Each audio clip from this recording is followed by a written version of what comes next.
Afternoon, everybody. Let's do a non-UU thing and start on time, shall we? Everybody having a good time?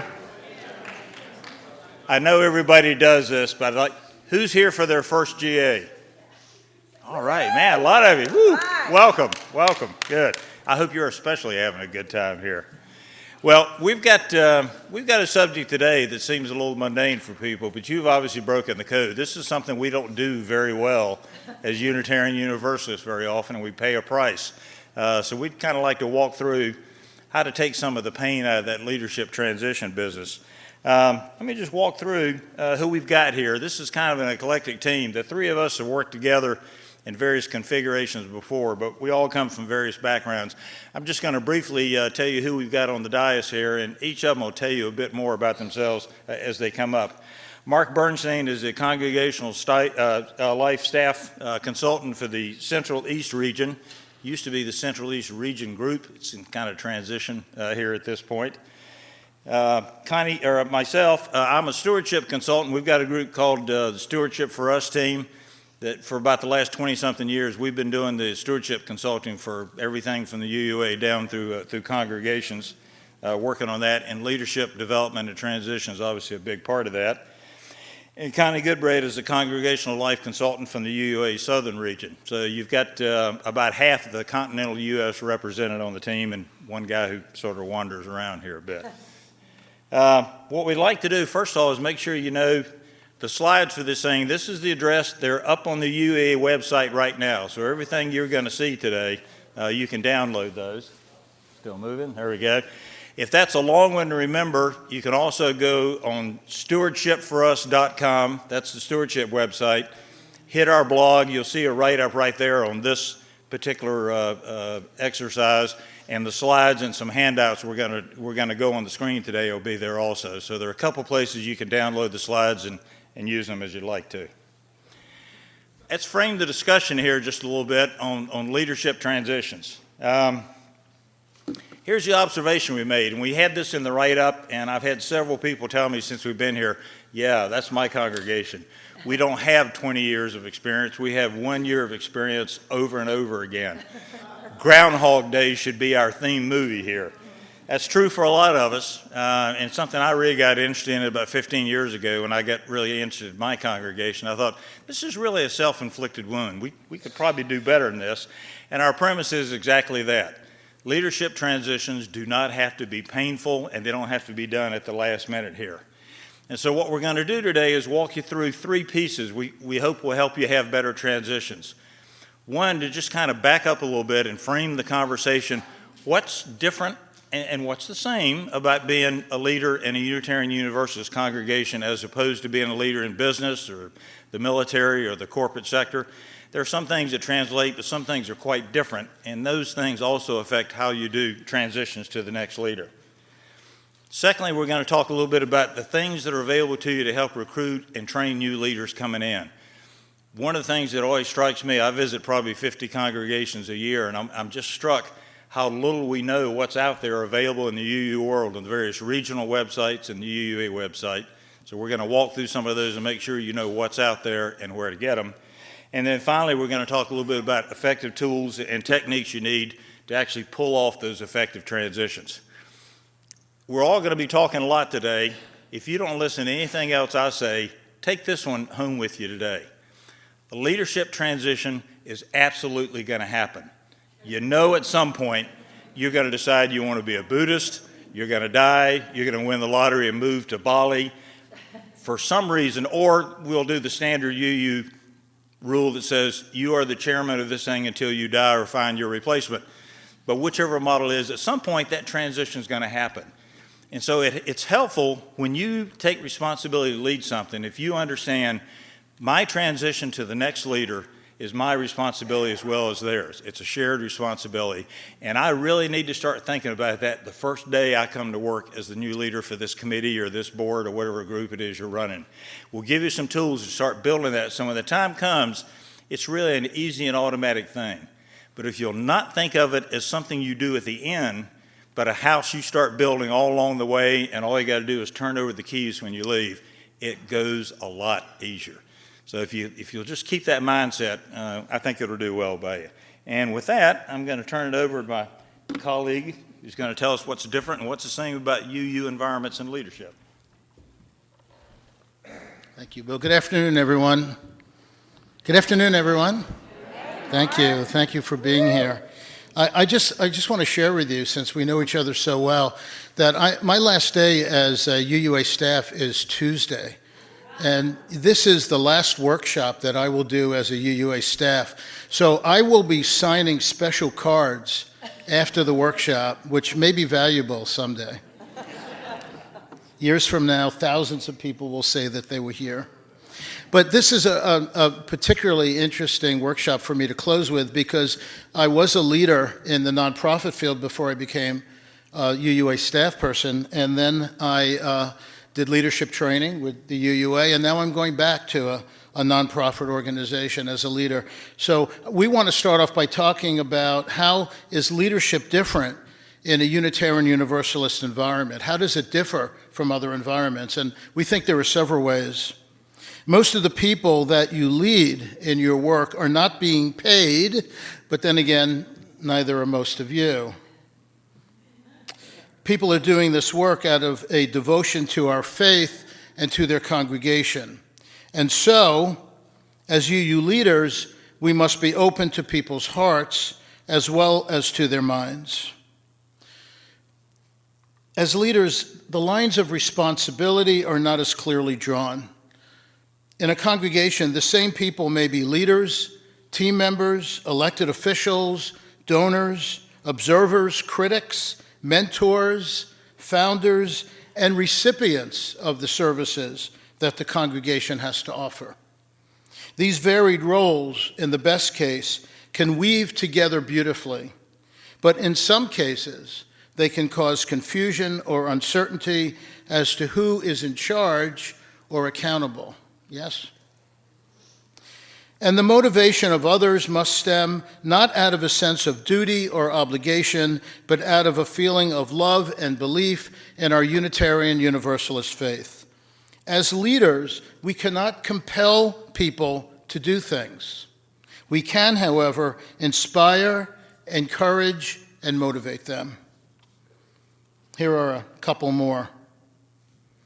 In our UU universe, you lead not by virtue of a title or position, but by virtue of who you are and what you stand for. It's what I call WHO, leadership. As leaders, we have referent power, power derived from our relationships with others, with earning their respect and trust, and we do this through the qualities of empathy, integrity, and compassion, among others. Many leaders in UU congregations are thrust into leadership roles out of necessity or default. We step up because we are needed, or as the cynical person would say, because no one else is willing to do it. And leadership training for us is often lacking. Unless we bring previous skills and awareness to our leadership roles, we have to find our way, often on our own, through trial and error. So let me ask you two questions, and you can answer by a show of hands. First of all, how many of you are perceived as leaders by members of your congregation? Perceived as leaders. Wow, almost every hand is up. Question two, how many of you think of yourselves as leaders? Almost as many. Great. We're done. Thank you very much. Adlai Stevenson said, "It's hard to lead a cavalry charge if you think you look funny on a horse." Chances are, if we don't think of ourselves as leaders, we aren't. Sometimes, unlike other environments, we need to settle into our leadership roles. We need to see ourselves as others see us or hope to see us. I want to share with you 7 principles, 7 pillars of leadership character. If you agree with this idea of referent power, of leading not by virtue of your title or position, but by virtue of who you are and what you stand for, then knowing what you stand for is critical. So there are, I believe, 7 important aspects of character that are essential to the good and great leader. And the first is caring. The ability to show others that you care about them through kindness, generosity, sharing, and compassion. Former Nebraska Governor and Senator Bob Kerrey wrote, "Unexpected kindness is the most powerful, least costly, and most underrated agent of human change." The second is courage, the attitude or response of facing and dealing with anything recognized as dangerous, difficult, or painful instead of withdrawing from it. John Kenneth Galbraith wrote, "All of the great leaders have had one characteristic in common. It was the willingness to confront unequivocally the major anxiety of their people in their time. This, and not much else, is the essence of leadership." Is this starting to resonate with you? I hope so. The next is honesty, the willingness to be truthful and sincere without deceiving or misleading others or withholding important information in relationships of trust. Trust, said Warren Bennis, is the emotional glue that binds leaders and followers together. Integrity is the ability to stand up for your own beliefs about right and wrong and show commitment, courage, and self-discipline in everyday team member interaction. I love this quote from Alan Simpson, another politician, coincidentally, former senator from Wyoming. "If you have integrity, nothing else matters. If you don't have integrity, nothing else matters." Responsibility, the ability to think before you act, giving consideration to the possible consequences of your interactions, as well as exercising self-control and self-discipline. Charlotte Bronte advised, "Look twice before you leap." Loyalty, the willingness to stand up and support others without talking behind people's backs, spreading rumors, or engaging in harmful gossip. The humorist Robert Benchley brilliantly observed, "A boy can learn a lot from a dog: obedience, loyalty, and the importance of turning around 3 times before lying down." And finally, fairness, the ability to treat everyone alike without prejudgment and to make decisions only on appropriate considerations. I think perfect objectivity is an unrealistic goal, said author Michael Pollan. Fairness, however, is not.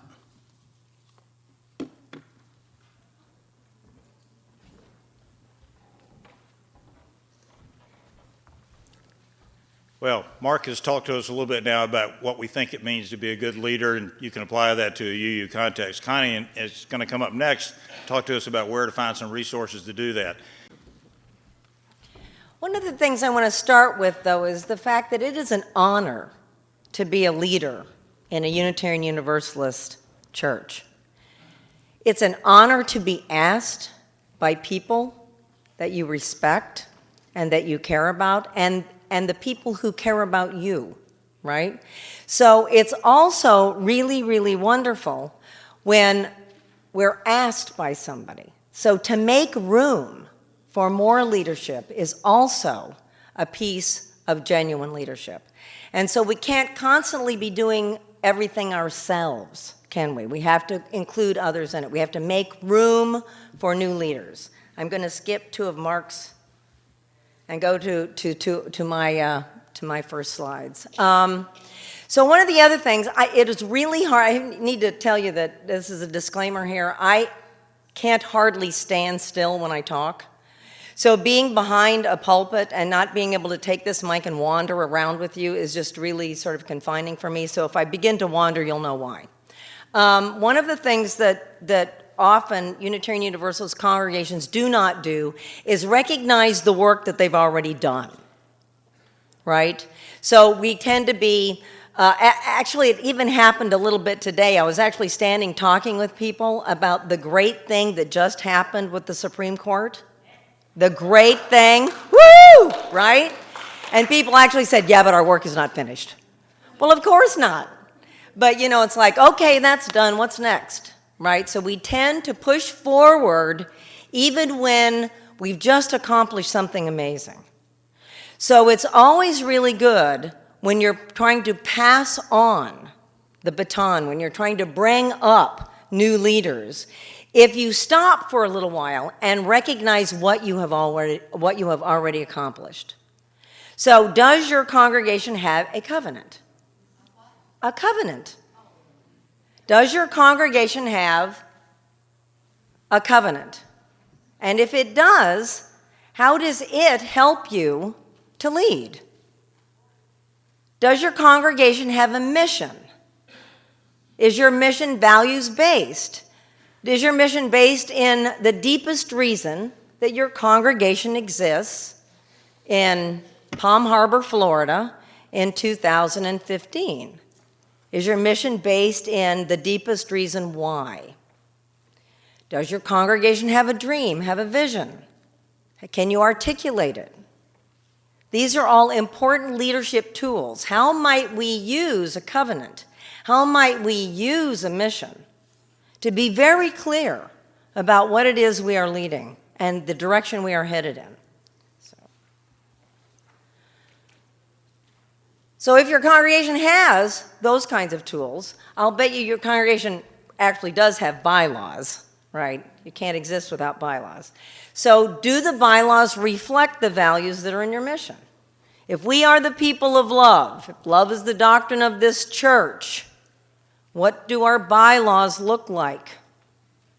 Do they reflect the love that we hold deep in our hearts and is the burning coal of the center of our faith?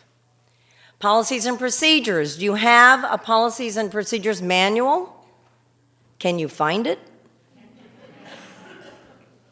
Can you give it to new board people as they come in so that everybody knows what the policies are? Do we use them even-handedly? Do we not just go, oh, wait, we're having a problem. Let's trot out that manual we've got and see what we need. Let's always use our policies and procedures even-handedly. Do your standing committees have a charge from the board? Do they know what they're supposed to be doing? Or are they just sort of wandering around? Do you have an organizational chart? Unitarian Universalists fight this sort of thing because I'll hear people say things like, that's a hierarchy. All a hierarchy is not evil, okay? Good hierarchy tells you where things are, how things get done. So an organizational chart will help you to do that. Do you have small group ministry? Is it included for your leaders? Do you have small group ministry for leaders? Do you have other congregational connections? How is your congregation connected to the other congregations close to it? Do you ever share leadership? Does that ever happen? Ever? Do you ever do anything together? What might it look like if during your pledge drive, your congregation did another congregation's pledge drive? What might that be like, rather than you doing it? What would that be like? So do you ever do things like that? Do you ever get support from other congregations or give them support? How many congregations do you actually have close to you? Some congregations are kind of isolated. And if you are isolated, how might you get connected? We live in an electronic age. There's absolutely no reason for us to feel all by ourselves anymore.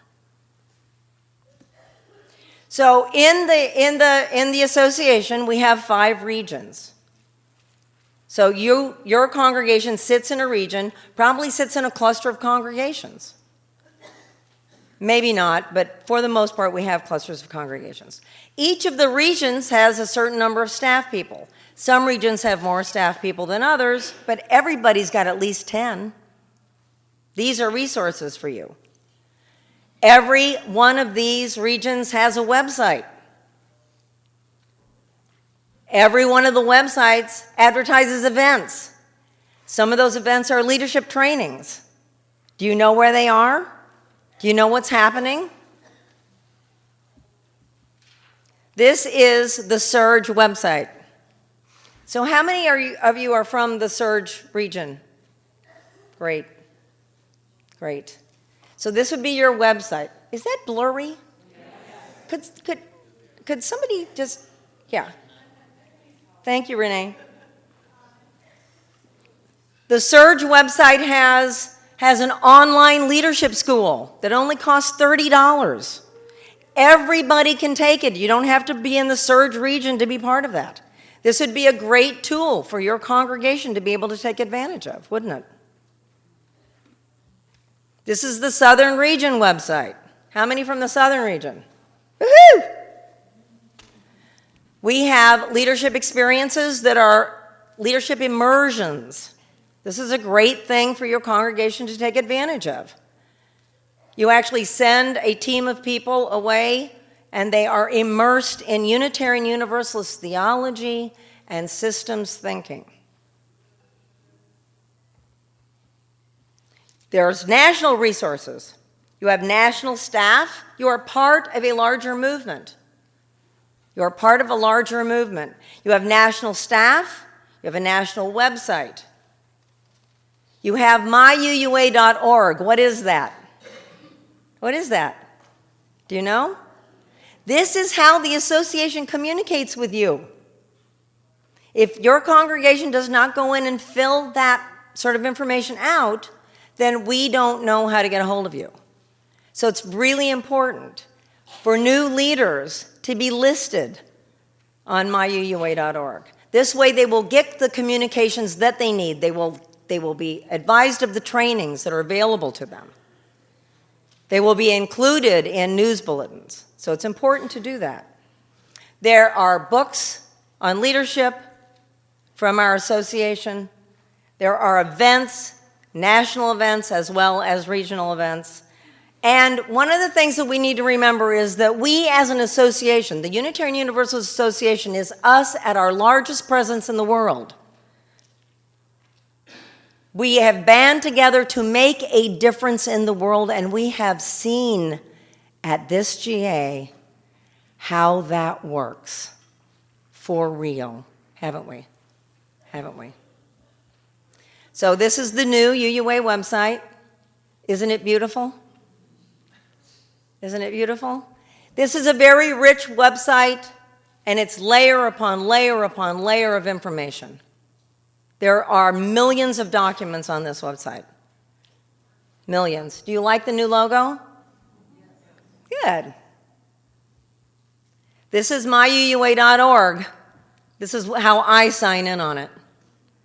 So you see, you'd go to your congregation and you'd have a code and you'd fill out your information. So there are other resources too. There's Alban books. How many of you have ever experienced any of the Alban books? Okay, they're amazing. They're all about that thick. You can read them on a plane trip. They're perfect. They're wonderful, and they're not very expensive, and they're easily accessible and easily understandable. There's things like servant leadership. Congregations should be aware of the fact that as you come into leadership in our congregations, you are a servant leader. What does that mean? So Jesus and John and James came to Jesus and they said, "Master, when you are gone, who will lead?" And Jesus said, "He who serves the most should be he who leads." This is a radical idea. This is a radical idea because prior to that, if you got to be a leader, you got to lord it over people. So this is a pretty radical idea, and it's one that we embrace. We are servant leaders.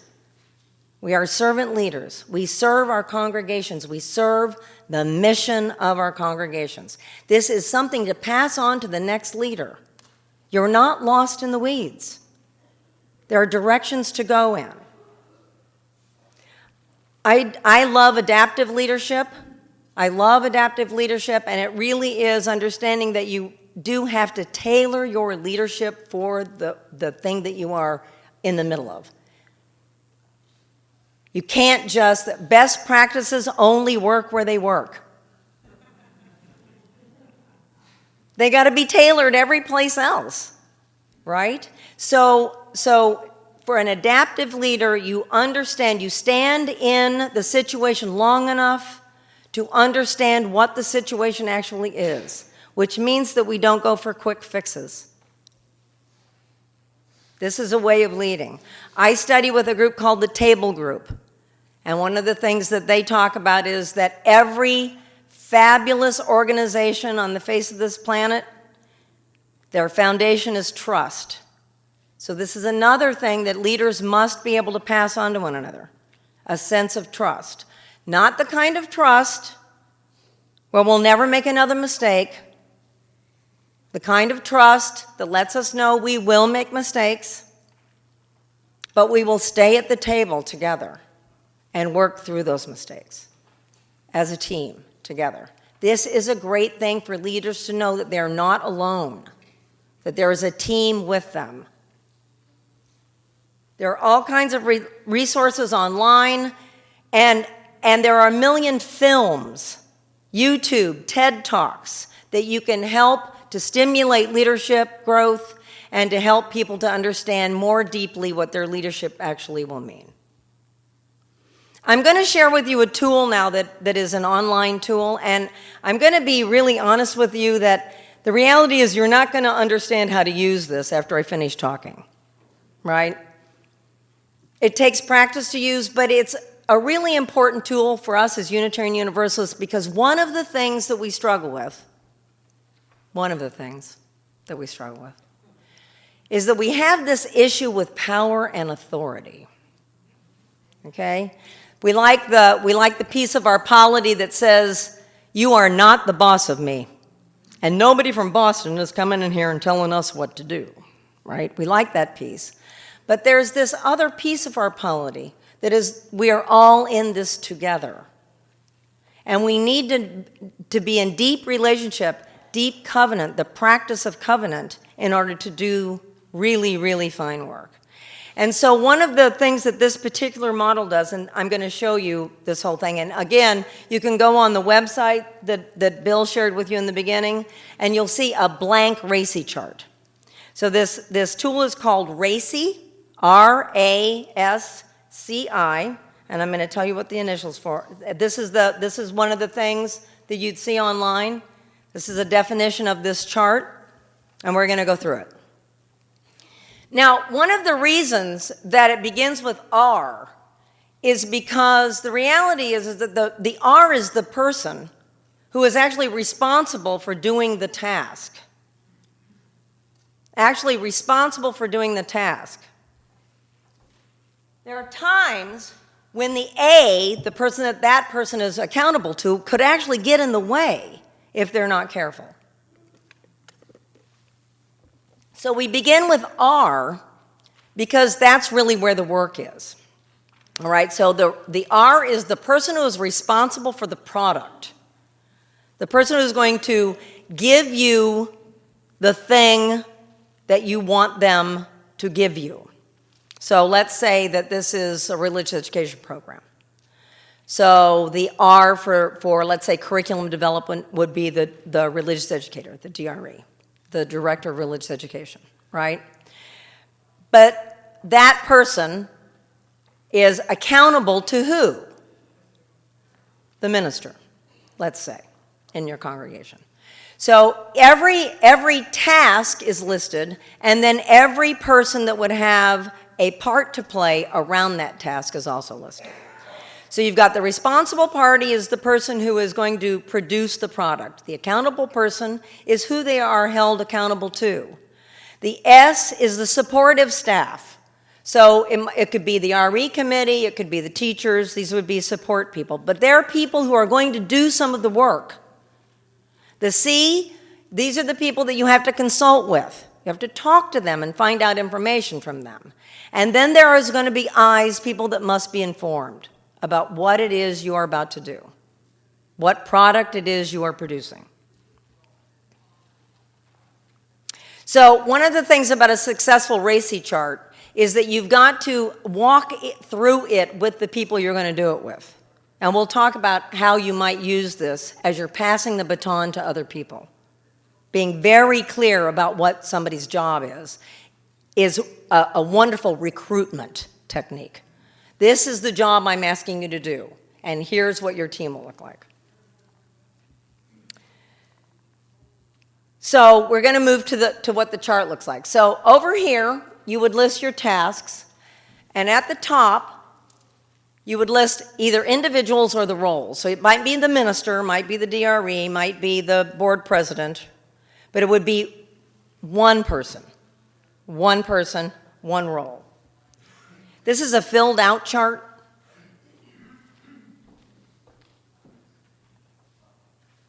Do you see how complicated it is? Okay, now here's another piece of this. If you look up at the top of this chart, you'll see that there's a listing for a meta level.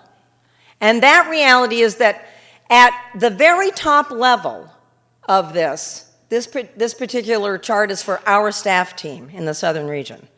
And it has to do with leadership development, of which I am in charge at the meta level. I am responsible for leadership development in the Southern region.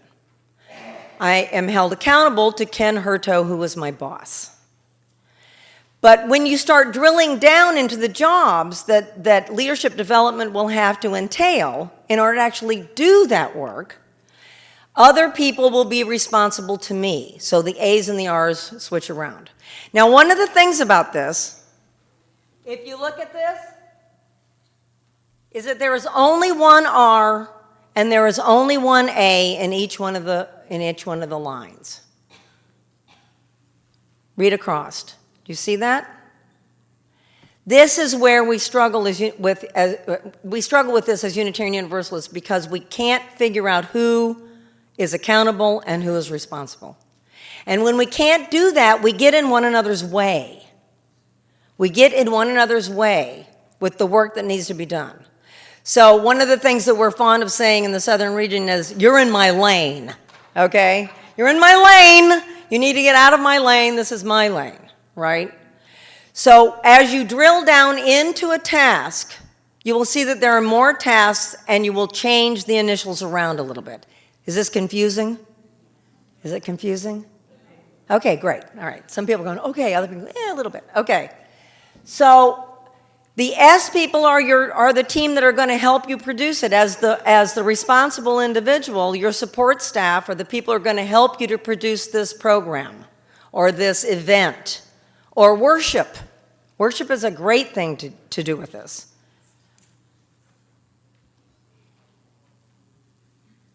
You can go on to either of these websites and you'll find a chart that's like this with an explanation of how to do this. Right? Like it will look like this. Okay?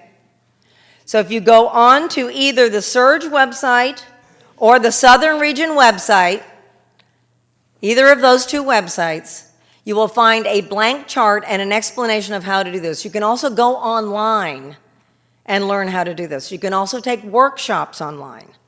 But one of the things is that this is a very, very good tool to help you to figure out who's doing what, who they need to recruit, and then you pass it on to the next person. This is how this has worked in the past. This is how this has worked in the past. So can you see how this would be useful in your congregations? Great. Thank you.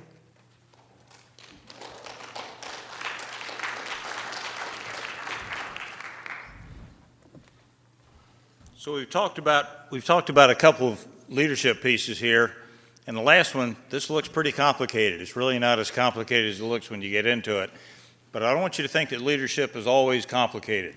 Sometimes it's a pretty straightforward process, and a lot of you know that already, but I want to share a quick story with you that a friend of mine told me once. It was a good illustration for how simple leadership can be sometimes. This friend of mine is Scandinavian, Midwestern origin. So the story was about Sven, Lars, and Ollie. Sven's just a good old salt-of-the-earth farmer. And he comes into town one day, and he goes into the bank, and there's Lars behind the counter, and Sven writes out one of his checks and says, "I want to get some cash." And Lars says, "You don't have any money in your account, Sven." "Yeah, but I got checks here." And they went back and forth several times, and finally, Lars says, "Sven, I'm not going to tell you again. You don't have any money. I can't cash your check." Sven was really angry. He went stomping out of the bank, went across the street to the other bank, and there was Ollie behind the counter. And he says, "I got this check here. I want to cash it." And he said, "Lars just called me from across the street, said you were coming. You don't have any money in your account. I can't cash that." No, but I got checks. I want to cash this." At which point, Ollie reaches down, gets a small stick from under the counter and goes, "You don't have any money." Boom, and socks him on the head. At which point, Sven walks out, goes back to the other bank and says, "I want to close my account. I'm moving it over to Ollie's bank."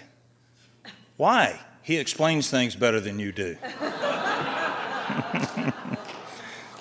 So it's not always complicated.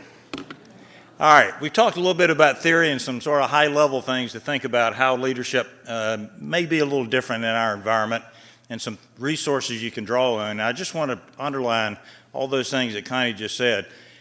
You'd be stunned if you haven't been to some of those resources, particularly the regional websites, how much good leadership training and development information is out there. The Surge website alone has over 1,000 on-demand webinars. Hundreds of them, at least dozens of them, are about leadership development, leadership training, and transition. So, next time you get a really stormy day and nothing going, just boot up your computer and start cruising. You'll be surprised what's out there. All right, let's talk about some specific tools to get you from here to there when it does come time for you to do a leadership transition. We talked about the first and most important thing at the beginning, thinking of this as something you have responsibility for at the beginning here. If we're going to have a good transition, we're looking to hit these 4 goals. First and foremost, that the leadership transition goes really smooth for everybody who's involved. That should be a specific mission goal for everybody involved, the incoming leader and the outgoing leader. We want this thing to go smoothly for everybody. A subset of that is we want to have good continuity and a sense of momentum for what's going on. The fact that you have a new leader doesn't mean the committee or the board or whatever team you're working on should have to stop and start again just because you got one new member who happens to be the leader. Nothing will take the life out of a good body than somebody coming in not prepared and everybody loses confidence and you lose momentum and you start reinventing the wheel again. You really don't want that to happen here, so you want to minimize that. As an outgoing leader, I've got 2 other goals. I want to make sure that the new leader can make informed choices right off the bat because I gave him a good handoff. It's an important thing to think about. If you're the outgoing leader and you may be staying on the team, you need to understand, as former leader, the most important word in your title is former. It's their responsibility now. Your job is to try to help them do that and make sure they have the benefit of your experience. But it's going to be their call to decide if they've got the same priorities you do or if they want to take the team in another direction.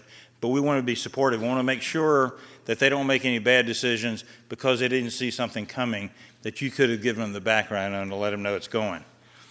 And finally, overall, as an outgoing leader, I always took the next leader's success as my last benchmark.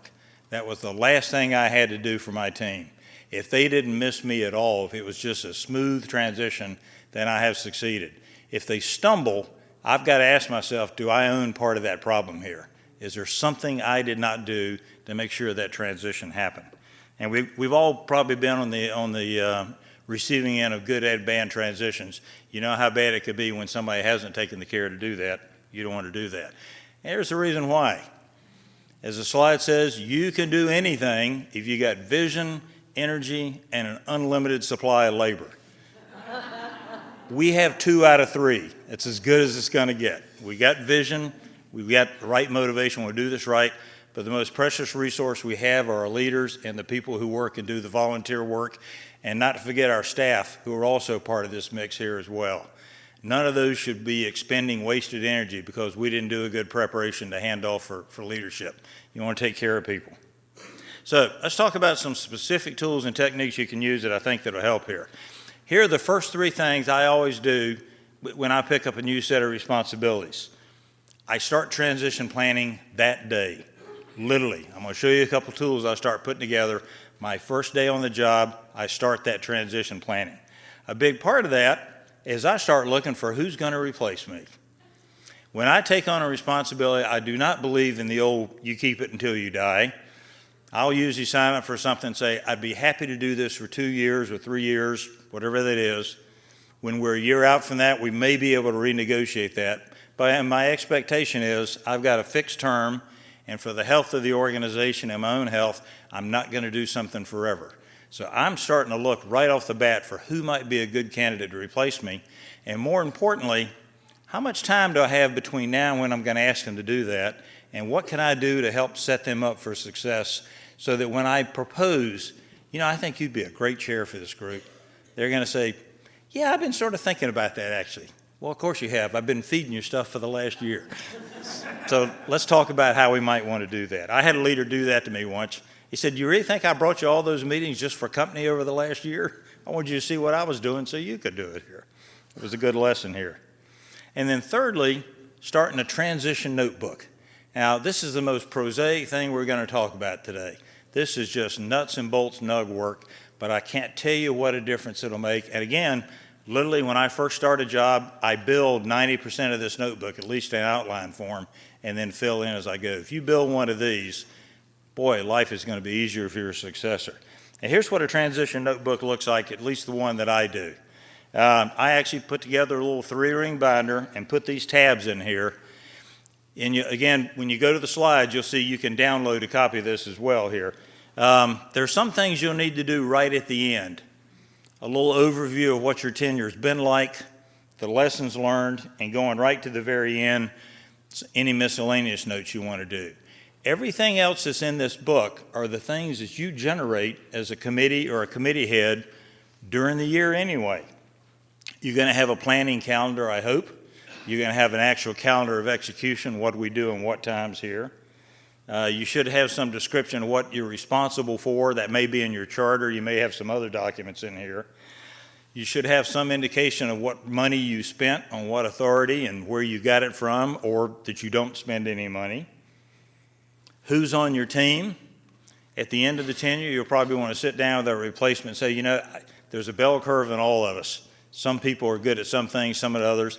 I'll just share with you my impression of what everybody's strong suit is. You'll make your own determination when you come in, but I'll give you a little background. These are probably the people you might want to go to for this to start with. Other people are probably not so good at that, but here's what they bring to the table. And a good, smart new leader will take that with a grain of salt, but will take it gratefully. They'll make their own call as they go. Could be people just didn't work well for you. They might do better for the other person. That's okay too. There should be good position descriptions for everybody on your team. I hit congregations all the time that just never get around to do this, and it's all sort of memory and verbal, and we wonder, why is it hard to recruit people for this committee? Because it sounds like kind of an open-ended thing here. I really like the idea of saying, if you join this as committee, here are the priority things we do. Here are the skill sets you need. Here's about how often we meet. And on a given month or quarter, here's about the amount of time you might be spending doing some prep work or things outside of the meeting. Give people a good feel for what it's really going to take to join the committee. And for the new leader, if they're coming in and haven't been part of the committee, boy, that's a great thing for them too. They get a feel for what everybody else is being tasked to do inside the team here. I'm going to come back in a minute and talk about meetings and minutes, but I'm also struck how often committees don't do minutes or don't do an agenda. And that's really two sins. We tend to think, it's just 4 of us. We know what we're doing. No, we don't. There's no better way to waste people's time than to have a meeting without an agenda. And an agenda says, this is when we're going to meet. This is where we're going to meet. This is what time we're going to start. This is what time we're going to finish. Here are the things we're going to talk about. Here's who's responsible for that. And these are information items or these are decision items. Everybody comes to the meeting knowing that up front. And if you pass that out as a leader, it's a very handy thing for them. I'll show you a little shortcut to transition from that to a good set of minutes that don't take you as long as you think minutes will take. You save those for every meeting, put them in the book, Your successor now knows the warp and the woof, the tone and the time and the energy that went in all the meetings during your time. And I'll show you how to use this to turn into a really good report for whoever it is you might be sending reports to as well. We already talked about charters and bylaws and your procedures. Any events that you put together would be worth putting there, any special projects that you undertook during the year, any annual reports, and any miscellaneous things that we haven't talked about. I'll give you a couple examples in a minute. But you see, most of these are things that you really generate all through the year anyway. This is just a question of putting together a notebook, putting the tabs, and remember to put it in there. And you build a history of what's going on. Some congregations do this better than others. I'll share a personal story. Some years ago, I was asked to help do a long-range plan for our congregation. And one of the first things I did, I went down the basements and the archives, and I found the last 7 long-range plans we'd done over the last 50 years. And with those were a lot of really good minutes of meetings. So I really had a feel for, why do we do this? Well, it turns out in 1955 we did that, and we just never changed it here. But it was just a great thing to get the richness of the history and break that chain of we just do things one year at a time. Having that kind of information is really important for everybody.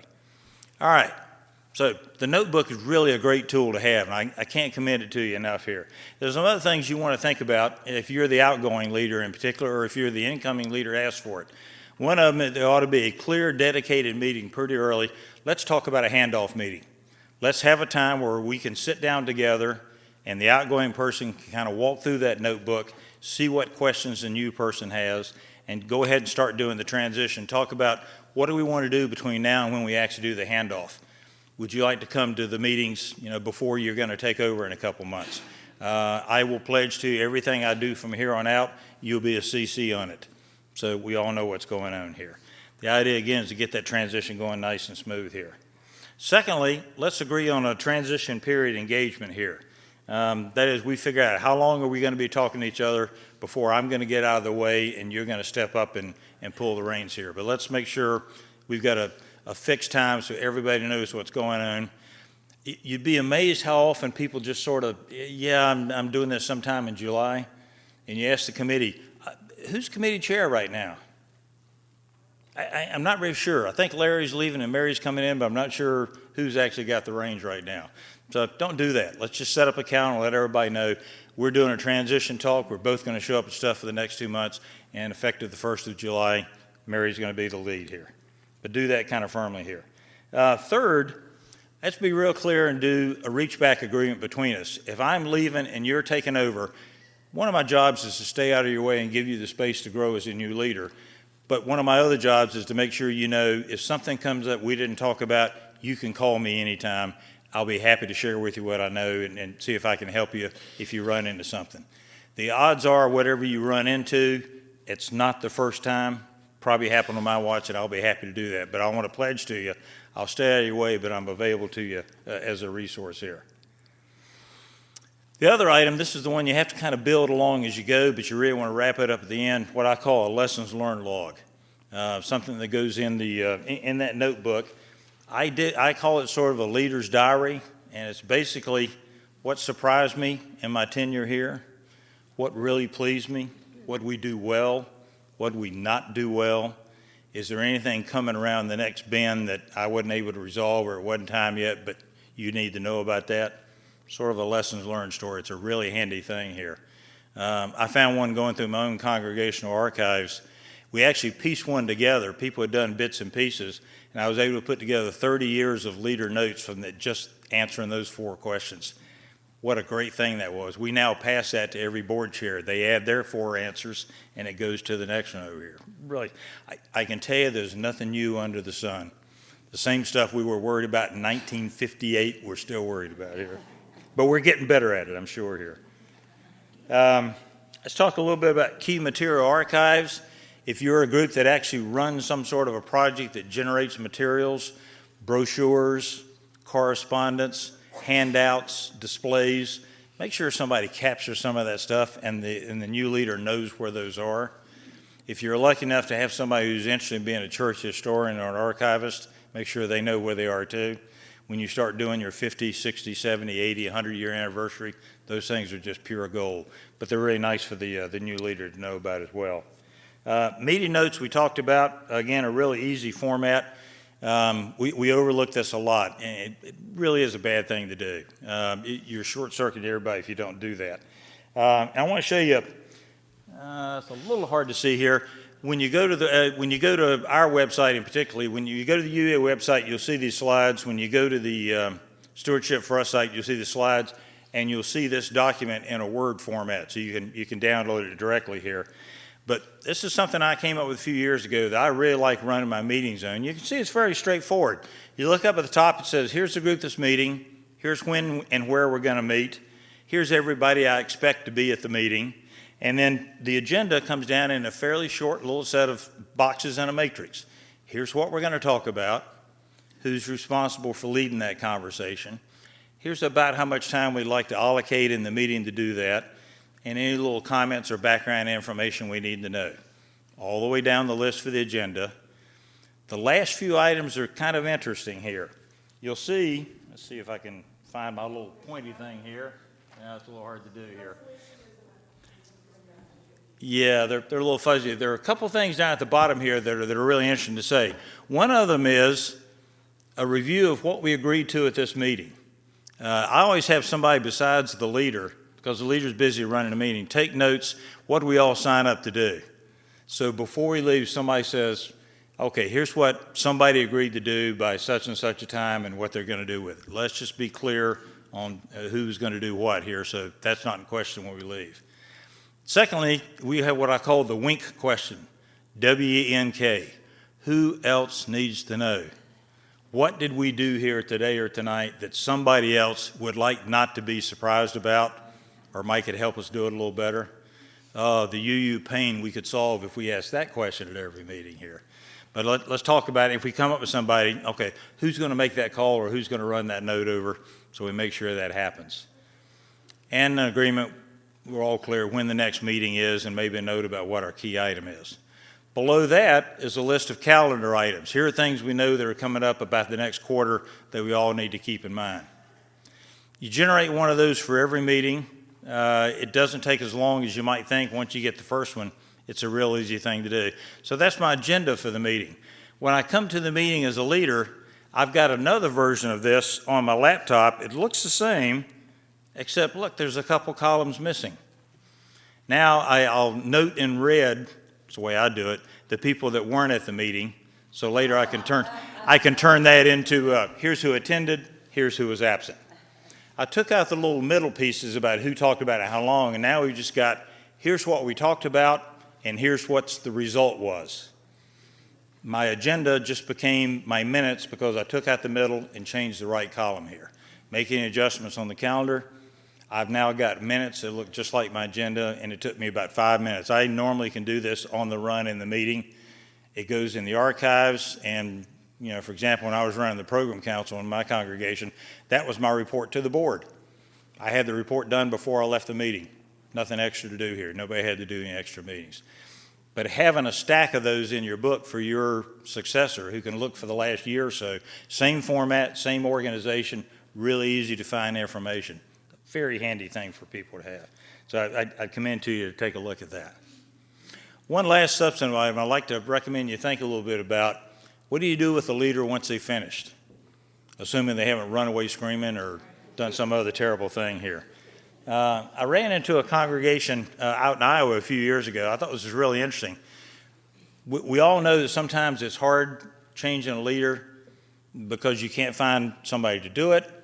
We're talking today about some ways to avoid that, but sometimes you get a leader that you can't change out because they won't let go. They've anchored themselves that thing. This congregation had a sunset committee, and their job was to go out and say, we love you, we thank you for your service, it's over in 6 months. What could we do to take advantage of your talents next? They intentionally said we didn't want anybody to be in a position so long that only they understood it, and it became their pet project. They were very intentional. They were very loving and gentle, but they said, this party's over. Let's talk about a good transition and what can we do to do some other things with you here. So what do you want to do when that comes next? First of all, I don't think you can thank somebody too often. and people in this room know this better than anybody else, if you step up to do leadership in a congregation, I know you're doing it for the big bucks, but there are probably some other reasons you're doing it too. Some days you have to feel like, truly, no good deed shall go unpunished. It could be a hard road to hoe, so it's worth doing a little time and energy for everybody to say thank you for somebody who's stepping down from leadership and tell you appreciate what it is they did for us here. And so let's be explicit and visible and open about saying thanks for that here. So what do you want to do next? I really like the model I've seen in a lot of congregations. It says when you step down from a leadership position, a couple things happen. One of them is you sit down with somebody else who's responsible for the leadership transitions in the congregation. Could be your nominating committee, could be a leadership development team, could be someone who's got that responsibility on your board. But you sit down and say, what would you like to do next? Would you like to just take a break for a few months? And then we think about some other things we can do for you here. And here are some of the options. Taking a break should always be an option. Let people rest on their laurels for just a little bit if they'd like to do that here. But you could also do a follow-on assignment that builds on what they just did. I ran the finance committee for 2 years. Would you like to be a member of or the chair of the stewardship committee next? Or would you like to go in the endowment committee? Sort of a functional linkage here that builds on what you did before. And by the way, if you can do that, by the time that person gets on the board, they're a real financial whiz. They understand the income and the outgo. But you can see the pattern where things sort of link. You might want to do that. But you might also want to do a learning opportunity.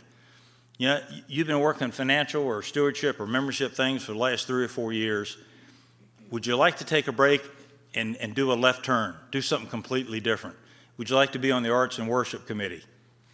Would you like to teach RE? Something completely different that builds your experience as a member and as a leader, but you don't have to get stuck in the same track all the time. We know you can do other things here. Another thing I've seen that comes in really handy, particularly for somebody who's a former board chair, is to give them a special project, something that the board or the staff or the minister has been wrestling with, and they just don't have the time and energy to finish it, or they don't have the expertise. I got one of these a few years ago. My congregation does a lot of rentals. We get a lot of income from a lot of different kind of rentals, and we had a pretty good rental policy, but it had been quite a while since we'd actually looked at policy and what the market rates would be. I was just coming off the program council, the board chair was just coming off, and so the minister and the church manager asked, would you two guys be willing to pick that up and just tell us, are we still doing smart? Survey what everybody else is doing, look at best practices. So we spent about 4 months going through that. It was a good exercise, and because we'd both worked with those areas before, it wasn't hard for us to get up to speed. But we did that for a bit, put it down, and we took a couple months off. So taking advantage of that talent to work some particular project that's not going to go on forever is something else you might want to take a look at here. And then lastly, and probably most important, when somebody's been leading for a while, somebody really does need to debrief them. What was your experience like? Is there anything we could have done as a board, as a congregation, as a leadership team to have helped prepare you better? Is there anything you'd like to pass on to us institutionally we might can do better for the next person coming in here? Nobody gets it right all the time, and so it's really good. And make sure people know when you take a leadership thing, one of the last things you do is an exit interview with the leadership team. Be thinking about how you can help us help other people do a better job. That's kind of the warp and the woof for us. Questions, comments, issues? We have a mic in the back. If anybody's got some things you'd like to raise. Hi, I'm Molly Monahan from the Bellingham Unitarian Fellowship. I wanted one thing to share, and then I have 2 questions. To share was I did some Gamaliel training a couple of years back and learned some very valuable thing to ask. When you're talking about service and what it's important for people to define their self-interest. And it's not for you to tell them that you're doing this for the faith or for the mission or whatever, but everybody's got an underlying personal reason for doing something. And if they're not clear about how it's going to benefit them personally, they're not going to do a good job. And they may be counterproductive. So if they're only there because they're there out of guilt, then don't let them do the job. Nobody wants a one-issue leader. Good one. Yeah, so define your self-interest, make sure people are honest about why they're there, and make them comfortable that they have a self-interest, because we all do. Good, okay. I have been trying for years to get some templates that I think the UUA or the region or somebody should provide to congregations, and I've had no luck in finding them. And when I say I would love to see some org charts of similar sized churches, I don't want to have to go digging through every website of every church. I wish the denomination would provide us these kinds of things. And they do. They say it's a very personal thing. You need to build it yourself. Well, I'm sorry, no. It's so much easier to take something and say, no, that's not what we are, and then it helps you build your own than it is to build it from scratch. And the other thing is rental policies. You just brought that up. I would love to see rental policies from other similar-sized churches so that we don't have to keep doing these things from scratch. There should be a wealth of information out there, and I can't find it. So actually what you're talking about is curation, and we're in the middle of doing that. Thank you. So absolutely. Okay. Good suggestions. Let's just do it. And where that's curation, and actually the UUA website lends itself now to curation, and Okay. so going out and finding the best examples of that. Now, the other thing I'll say is that often, if you contact one of your regional staff people, they may have something like that. Well, I'll give you an example. If somebody calls me and says, I need a safe congregation policy, I know exactly where to go to get it. Now, you can come up with something that I don't have, but a lot of times we've got some stuff like that. So shop around a little bit for that. But the other reality is that the association is working on curation for the website, and that's exactly the kind of thing we'll have. And how do we, you have our email addresses, are we going to get updates, or just we're going to have to No, just you'll check? have to go on the UUA website. Just keep checking. Sure. Right. And I have one last thing, I'm sorry, I'm sure there's a line. I'm working on a project, and if anybody else has done anything like it or can give me some tips, I would really appreciate it. But one of my major goals, you were talking about transition, you figure out who you're going to dump this on when you're, the day you start.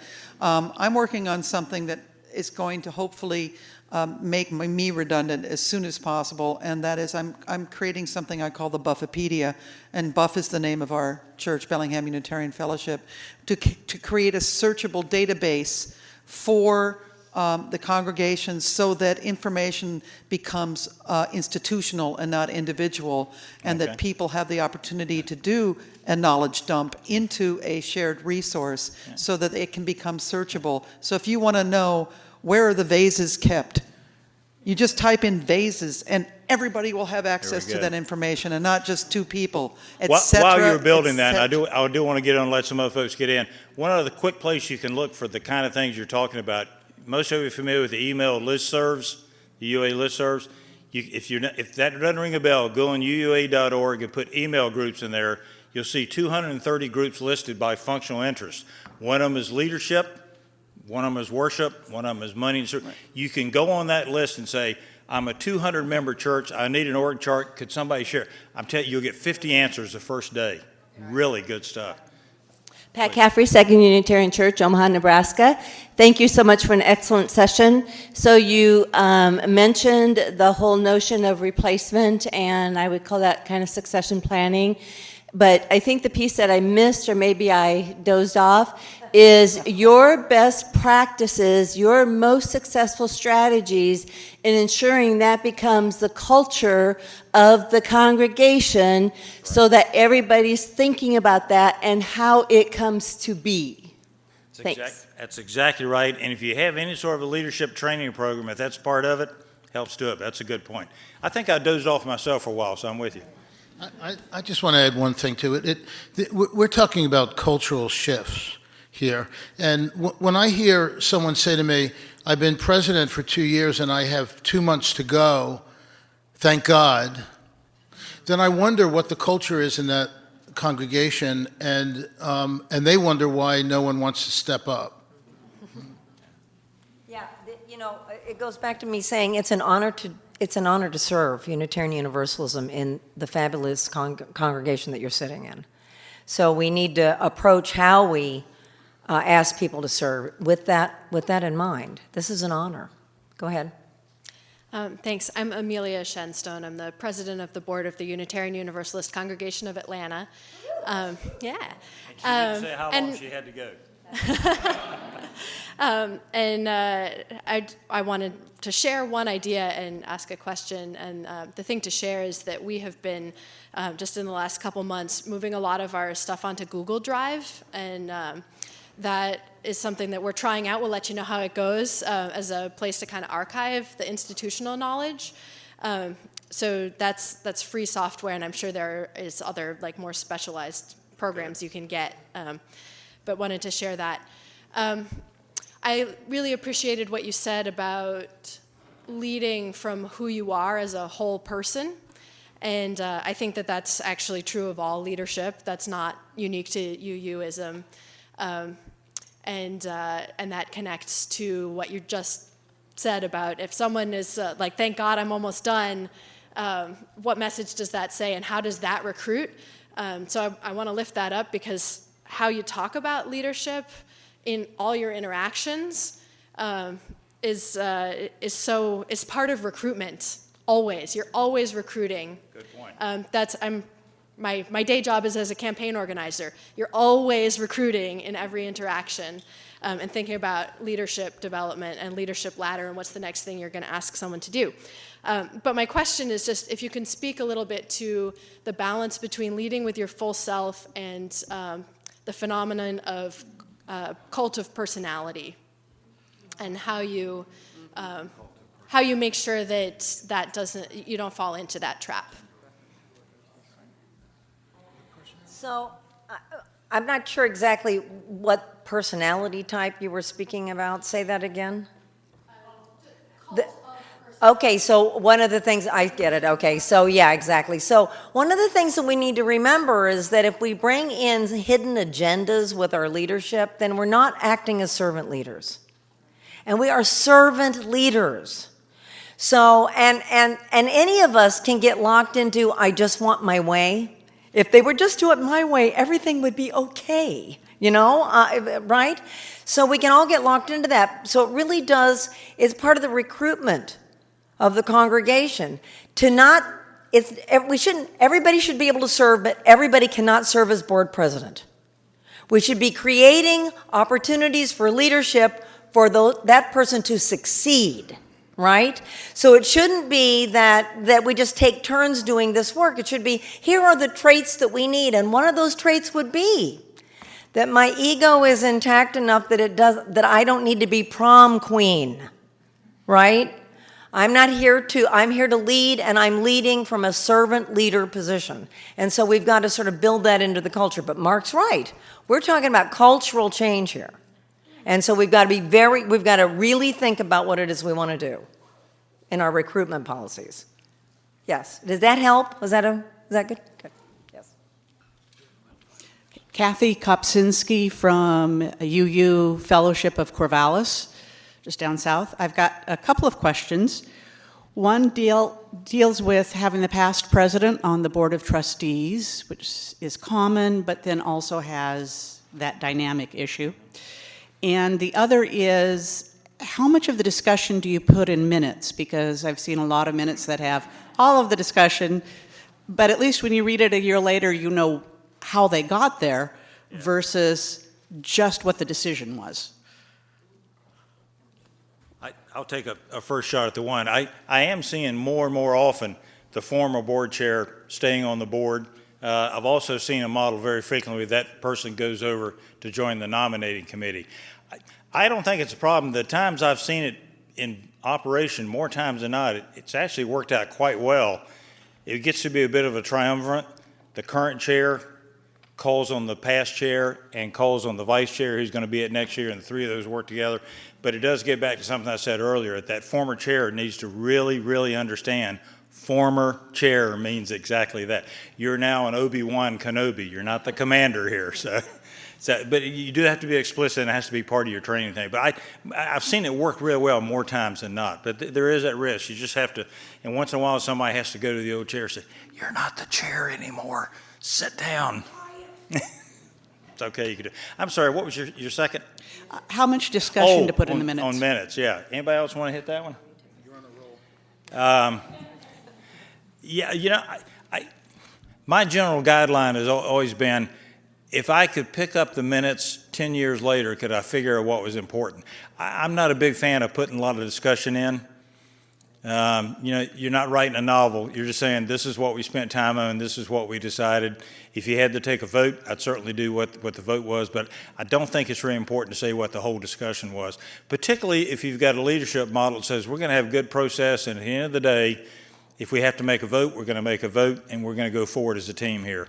There's not a lot of value in saying who argued about what once you've gone through that process. So I lean toward a little bit lighter than heavier, quite frankly. I don't need to read the drama. I just need to know what you decided. Other than the fact we keep going through the same things over and over again. Yeah, that's right. That's right. Well, and my rule, if you're coming to this twice and you don't have a policy on it, well, that's the first thing you need to do, get a policy, because it's going to come back a third time. We have 4 minutes left. Got it. All right, we're down to the last 4 minutes here, so let's run down, please. Okay. Edie Keating, Palo Alto, California. One of my favorites helping me do an org chart is the question, if I had to quit, who would I need to tell? My two questions, fill in the blank. The maximum number of years someone should stay in a given position is blank. Okay. What's your second? And second question, tell the story of if someone falls asleep at the wheel and isn't doing the job they volunteered for, how do you fire them? It takes more than 4 minutes. Yeah, that may take in more than 4 minutes. You want this in 4 minutes, right. It's sort of like in counseling, you've been counseling somebody for like 2 years, and then last 15 minutes of the counseling session is, oh, by the way, I had an affair, So, people need to rotate in and out of jobs, but as we can see, that there also is a period of time where you when you actually learn the job. And so it has to be that that a congregation builds into its policies the ability to be flexible about, we are going to every 2 years figure out where it is we're going to go.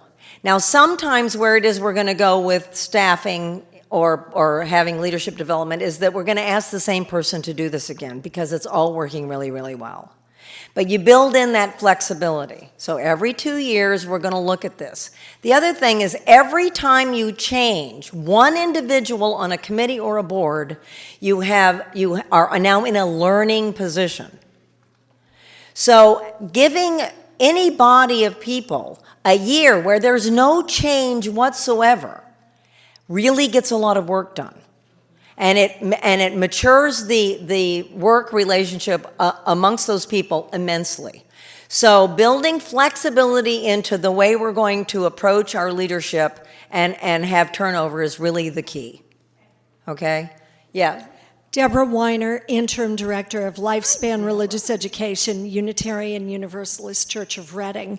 Connie, I think this is a systems question, so it might be yours. Okay. I wonder if I could have your wisdom on advice for a solidly mid-sized congregation of 320 adults and 120 children and youth that is extraordinarily fond of a smaller church model in which one individual is chosen for leadership in too many committees, and then that person leaves or collapses, and so does the committee. So there you go. What's your Reader's Digest advice? My Reader's Digest advice, you don't do any job alone. Make it a rule. Don't do it alone. No, sorry, you can't do that by yourself. Okay, that would be the rule I would make. Do we have any more time? I just want to add one thing. And there was a study that was done recently, which sounds kind of simplistic, but it's really kind of powerful. People will volunteer for a task and attend to it longer if two things happen. One, it's meaningful to them, and two, they know that they're not alone. So I think that's an important lesson. What I'd like to suggest is that we end, and that, folks, if you want to come forward and ask us questions, you're welcome to. Thank you, everyone.